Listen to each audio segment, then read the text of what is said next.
So I want to riff with you today about the emotional price you need to pay to sell your practice. I don't know that it's in my interest as a buyer to be talking about this, but I think it's a very important conversation to have. And the ethical thing is for sellers of practices to understand this in more depth. And that's because we as buyers, as investors, go through a lot of these transactions almost all the time, not always, but almost all the time, when we're interacting with a seller, an owner of a practice, they've never done one of these before. And so there's a disparity in knowledge, and professionals on the other side of the equation could only help you with that disparity so much.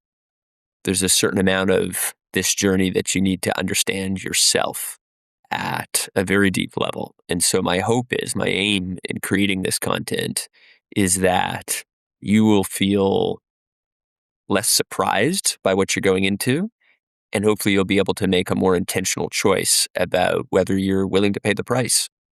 I think the price can often be worth it. Don't get me wrong. This is not a argument that you should never sell your practice or you shouldn't sell your practice right now, but it is a recommendation that you think very carefully about this decision, that you apply a lot of intentionality to going down this road, because there is a price to pay and there is no guarantee you will get the outcome you want.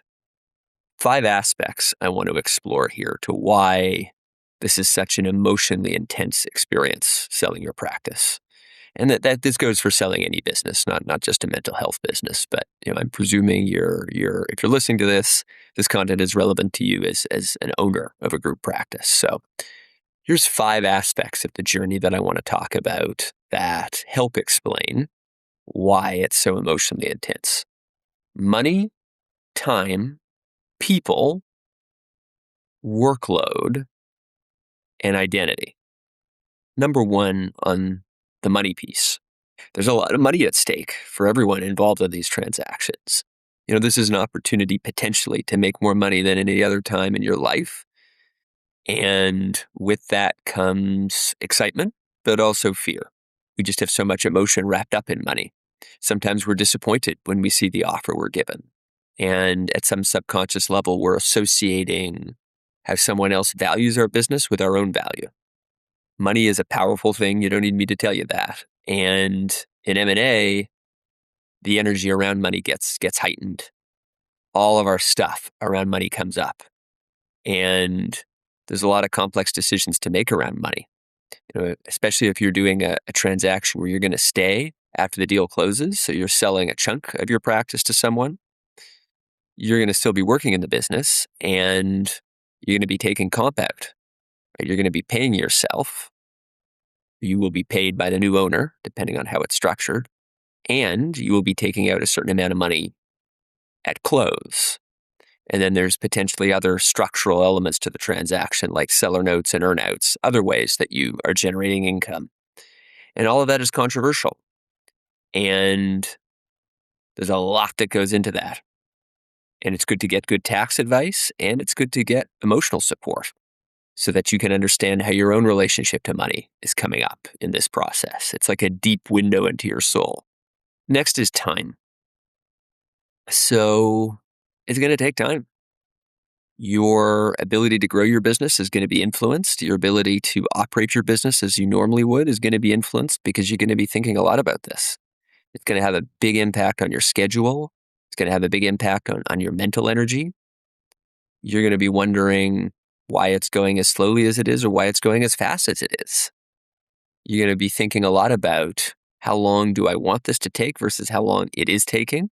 In our particular universe, in the mental health universe, there's complexities that often aren't present in other industries.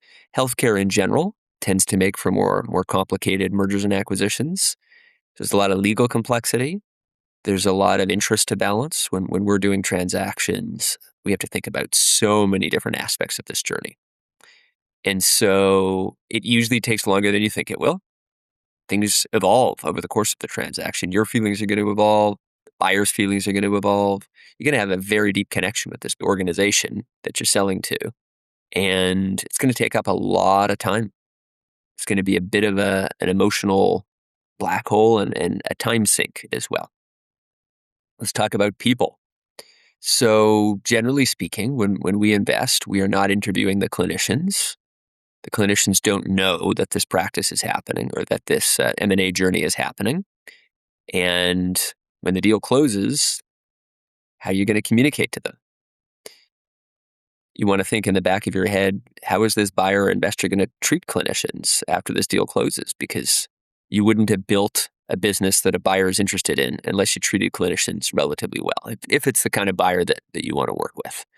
And so you want to be thinking about the impact on your clinicians, the people that work for you and that you work for in a lot of ways too. You also want to think about individuals who are affected by this. So, in some instances, you may have already trained someone to replace you. Once in a while, we see that. In other instances, you have your eye on someone who could replace you. And if you're leaving and selling 100% of the equity, then the buyer's going to need someone to operate the business post-close. Who is that person, and should they be read in to the transaction? How are we going to handle those sorts of decisions, right? Because there's a wall of secrecy, or a cone of secrecy, I don't know what the expression is, but we can expand that if it makes sense, if all the parties are aligned with that making sense. So who are the different actors involved in the transaction? Who are those people? You're going to have close relationships with them. It's going to be very intense. And so expect a lot of your stuff around people to come up as well. Let's talk about workload. So this is related to time, but slightly different in that you're going to be asked to do a whole bunch of work that you're probably not used to doing. Some of it is, in some instances, you're going to know more than the buyer or the investor is. You know the business in a way that they don't. But you're also going to be asked to speculate about some business questions that maybe you haven't thought about before. Because there's going to be this deep excavation, deep analysis of your business, and they're going to be seeing it from a different angle probably than you are. You're a skilled business person to have gotten to this point, but these people are professionals. They're professional investors in most cases. And so they're going to have a lot of questions, a lot of due diligence questions. That's normal. Some of them maybe aren't the most thoughtful questions. Expect a lot of them to be repeated, by the way, because everyone's memory at a certain point starts to tire. You're going to repeat questions too that you've already asked. The workload is going to be high. I hope you're okay with that, because if it's a credible buyer or investor, your workload's going to increase. There's no way around that. You've still got a business to run until the transaction closes and maybe afterwards. So know that as well. And then this fifth piece, identity. This is maybe the richest one. This is one that doesn't get talked about often. An M&A transaction is an opportunity for you to evolve as a human. There's going to be an identity shift for you any way you do it. You could leave the business entirely. That's clearly a big identity shift. You could stay, but your role will change. What do you want your role to be? Who do you see yourself evolving into? We are all creative people as entrepreneurs, and we're always evolving into the next version of ourselves. And so this is an opportunity to shape who that is. You're going to have some leverage to do that. There's going to be a back and forth with the buyer investor on exactly what you're going to do concretely. But beyond that concrete level, there's a question as to who you're going to be. And is this evolution really consistent with what you want? If you stay in the practice, your role evolves. Maybe you want to jettison some stuff, but maybe you want to take on some new stuff, want to change your focus. And you see an opportunity to be better aligned with your work. You see an opportunity to conceive of yourself in a different way. Maybe there's an opportunity to bring on family members. Maybe there's an opportunity to collaborate with people you already know differently. Think of an M&A transaction as a pivot point where you can zoom out for a moment and think about the whole playing field of your life, not just your business. And use this as an opportunity to reshape things. So there's so much potential to do it. But with any pivot, there's risk. There's uncertainty. You don't know what it's going to look like. And there's a bravery required to pivot.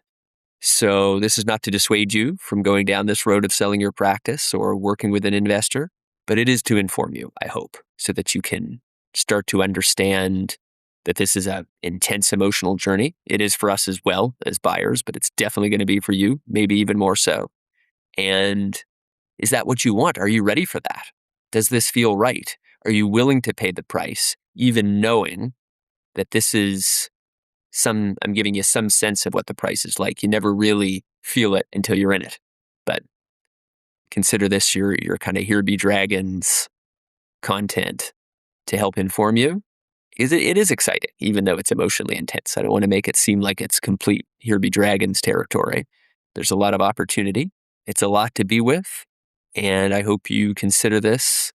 And if you want to have a conversation about any of it, it's super interesting. I love this stuff. It's my jam. Drop me a line, dan@firesidestrategic.com. Have a great day. Take care. Bye.